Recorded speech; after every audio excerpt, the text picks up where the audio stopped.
चलिए, chemistry with Ravi sir में एक बार फिर आपका स्वागत है, अभिनंदन है। आज के इस सेशन में बात करेंगे बच्चों मोल फ्रैक्शन के बारे में बात करेंगे। पहले इसका नाम याद रख लेना, मोल प्रभाज। इसी को बोलते हैं मोल भिन्स, इसी को बोलते हैं मोल अंश, लेकिन इंग्लिश नाम जरूर याद रखना, मोल फ्रैक्शन। क्या होता है? Mole fraction.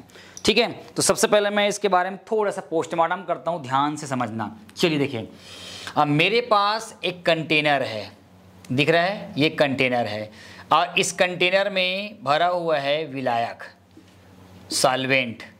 विलायक अपन लोग बोलते हैं सॉल्वेंट, और इसमें कुछ डाल दिया गया है विले।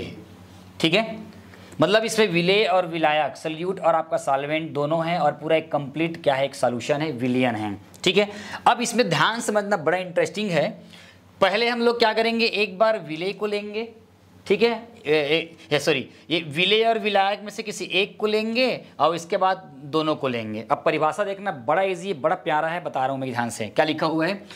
किसी विलयन में उपस्थित उसके किसी घटक, घटक मतलब अवयव, अवयव मतलब कंपोनेंट, मतलब मोल प्रभाज जो होता है, किसी विलयन में उपस्थित, किसी विलयन में उपस्थित उसके किसी, है ना, किसी घटक, किसी एक घटक, यहाँ पे लिखना भूल गए, किसी विलयन में उपस्थित उसके किसी एक घटक, उसके किसी एक घटक, विले या विलायक के मोलों की संख्या। विलयन है, उस विलयन में विले है, सल्यूट है, विलायक है, सॉल्वेंट है, दोनों पूरा विलयन बना हुआ है। तो ये बोल रहा है कि किसी विलयन का जो मोल प्रभाज होता है, उस मोल प्रभाज में उस विलयन के किसी एक घटक, विले हो या विलायक हो, दोनों में से किसी एक घटक का मोल, क्या बोल रहा है कि एक घटक के मोलों की संख्या तथा उस विलयन में उपस्थित कुल मोलों की संख्या। कुल में क्या आ जाएगा, विले प्लस विलायक, दोनों को मिला देंगे तो क्या बन जाएगा, विलयन बन जाएगा।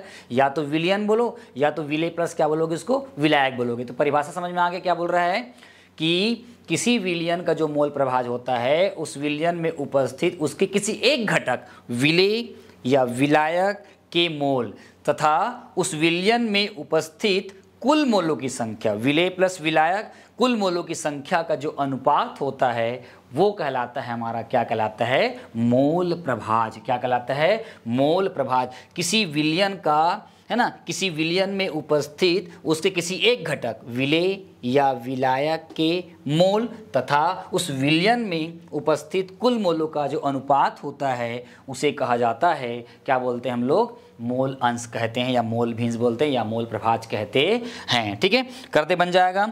या बोल सकते इंग्लिश में अगर बोलेंगे तो क्या बोलेंगे, it is the ratio of the mass of one component to the total mass of solution. Total mass of क्या हो जाएगा, सॉल्यूशन, है ना। और ये जो है ना, इंडिपेंडेंट होता है ऑफ टेम्परेचर पर, समझ में आया, टेम्परेचर पर है ना, इंडिपेंडेंट होता है, टेम्परेचर का कोई इफेक्ट नहीं पड़ता। और ना ये जो मोल अंश होता है, ये इसकी कोई इकाई भी नहीं होती, क्योंकि ये एक संख्या है, ये एक अनुपात है, एक ये रेशियो है। क्यों होता बताऊंगा।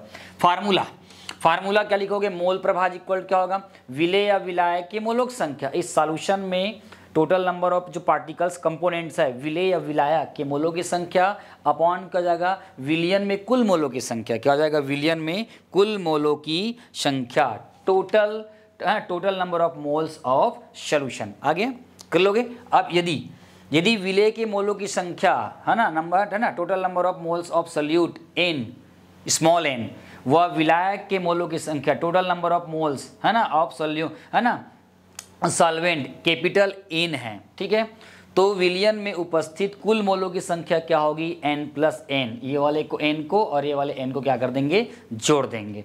और उसके बाद फिर क्या लिखा है, विले के मोल प्रभाज हो जाएगा n upon n plus n, और विलायक के मोल प्रभाज होगा कैपिटल N हो जाएगा, क्योंकि ये विले है और ये आपका विलायक है, सल्यूट है और आपका सॉल्वेंट है। तो टोटल नंबर ऑफ मोल्स क्या हो जाएंगे, ये हो जाएगा। अब इसी में क्वेश्चंस आते हैं, उस क्वेश्चन को अपन को करके दिखाना है, आपको बताना है कि वो किस प्रकार से बनता है। आप इसको देखते रहिए, तक स्क्रीनशॉट ले लीजिएगा। चलिए, अब इसी में इसका क्वेश्चन पूछता है एक और, अभी आगे पेपर में क्या आएगा, मोल प्रभाज क्या है, सूत्र लिखो। तो परिभाषा लिख देना, डेफिनेशन लिख देना और इसका फार्मूला लिख देना। इतने में आपको 2 से 3 नंबर मिल जाएगा। अब ये सिद्ध करने भी आता है, उसको बताता हूँ। ठीक है, चलो, कैसे सिद्ध करने आता है, पेपर में आएगा तो कैसे सिद्ध करोगे, ये बड़ा इंपॉर्टेंट क्वेश्चन है ये। ठीक है, इसकी कोई इकाई नहीं होती, याद रखना, क्योंकि एक राशि है, ये अनुपात है, ये है ना। और ये आपको बता दिया हूँ मैं, अच्छे से करना है, बहुत इंपॉर्टेंट क्वेश्चन है, पेपर में बनता ही है, आता ही है। चलिए अब क्वेश्चंस कैसे आएगा पेपर में एक और तरीके से पूछा जाता है, फिर मैं आपको बता दूंगा, ठीक है। चलिए कैसे आता है बताता हूँ, ध्यान से समझिएगा, बड़ा इंटरेस्टिंग है। पेपर में ये आएगा, है ना, पेपर में ये आएगा, क्वेश्चन किस टाइप के बनेगा, पेपर में ये आएगा, क्या आएगा, सिद्ध कीजिए कि, प्रूव डैट, सिद्ध कीजिए कि विलयन का मोल प्रभाज, विलयन का मोल प्रभाज, है ना, विलयन का मोल प्रभाज का मान का होता है, इकाई होता है, इकाई होता है। बड़ा अच्छा क्वेश्चन है। सिद्ध कीजिए कि विलयन का मोल प्रभाज, विलयन का जो मोल प्रभाज होता है उसका मान क्या होता है, इकाई, इकाई मतलब एक। यहाँ पर इसका उत्तर क्या आएगा आपका, एक आ जाएगा। चलिए फटाफट मैं आपको हिंट बताता हूँ, बड़ा इंटरेस्टिंग है। हिंट में उत्तर में क्या लिखना है, सबसे पहले बताना चाहूँगा, माना विलय के मोल, चलो इसको मान लेते हैं हम लोग, माना विलय के मोल, माना विलय के मोल क्या है, विलय के मोल को हम लोग क्या मान लेते हैं, इसको हम लोग मान लेते हैं Na मान लेते हैं, छोटा n है, ठीक है। उसी प्रकार हम लोग क्या मानेंगे, विलायक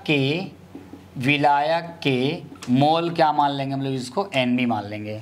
विलय के मोल को Na और विलायक के मोल को क्या मानेंगे, Nb, है ना। तो कुल मोल यहाँ पर क्या हो गया हमारे पास, कुल मोल हमारे पास क्या हो गया, है ना, ये हो जाएगा Na प्लस क्या हो जाएगा आपका Nb। अब बताना भूल गया, मोल प्रभाज को xn से रिप्रेजेंट करते हैं, क्या करते हैं, मोल प्रभाज को xn से क्या करते हैं, रिप्रेजेंट करते हैं। अब यहाँ पर ये हो गया। अब इसके बाद अपन को विलय ले लेते हैं, लाइन से लेंगे, है ना। अब यहाँ पर अपन बात करते हैं, क्या बात करते हैं, विलय की मोल अंश, है ना। यहाँ बात करेंगे विलय का ये हो जाएगा विलय का मोल प्रभाज, विलय का मोल प्रभाज पर जो फार्मूला बना है उसके हिसाब से, है ना, विलय का मोल प्रभाज को मैंने बोला ना XS दर्शाते हैं, बराबर हो जाएगा, ये हो जाएगा Na अपान क्या हो जाएगा, Na प्लस क्या हो जाएगा आपका Nb, ये समीकरण नंबर आपका क्या हो जाएगा 1 हो जाएगा, ठीक है। उसी प्रकार क्या हो जाएगा, विलायक का मोल प्रभाज, मोल फ्रैक्शन ऑफ सॉल्वेंट, ये हो जाएगा XB हो जाएगा। अब ये हमने इसको माना था तो ये हो जाएगा Nb अपान क्या हो जाएगा आपका Na प्लस क्या हो जाएगा आपका Nb, ये हो जाएगा आपका समीकरण नंबर क्या हो जाएगा 2। याद है, समझ में आया क्या, ठीक है। चलिए अब अपन को क्या करना है, विलयन का, टोटल विलयन का मोल प्रभाज निकालना है। तो विलयन का मोल प्रभाज, है ना, विलयन का मोल प्रभाज xn, समझ में आ रहा है ना, ज्ञात करना है, विलयन का मोल प्रभाज ज्ञात करना है, ठीक है। तो यहाँ पर अपन लिख देंगे समीकरण 1 व समीकरण 2 से, समीकरण 1 और 2 से। तो समीकरण 1 क्या है, x है प्लस हो जाएगा और आपका XB हो जाएगा। उसके बाद हो जाएगा आपका Na अपान हो जाएगा Na प्लस Nb प्लस, है ना, उसके बाद फिर हो जाएगा Nb और हो जाएगा Na प्लस क्या हो जाएगा आपका Nb। दोनों का वैल्यू यहाँ का लिखा गया है। चलिए दोनों को निकाल दिए, लघुत्तम समापवर्त निकाल लेते हैं। तो ये हो जाएगा XA प्लस ये हो जाएगा XB बराबर, ठीक है।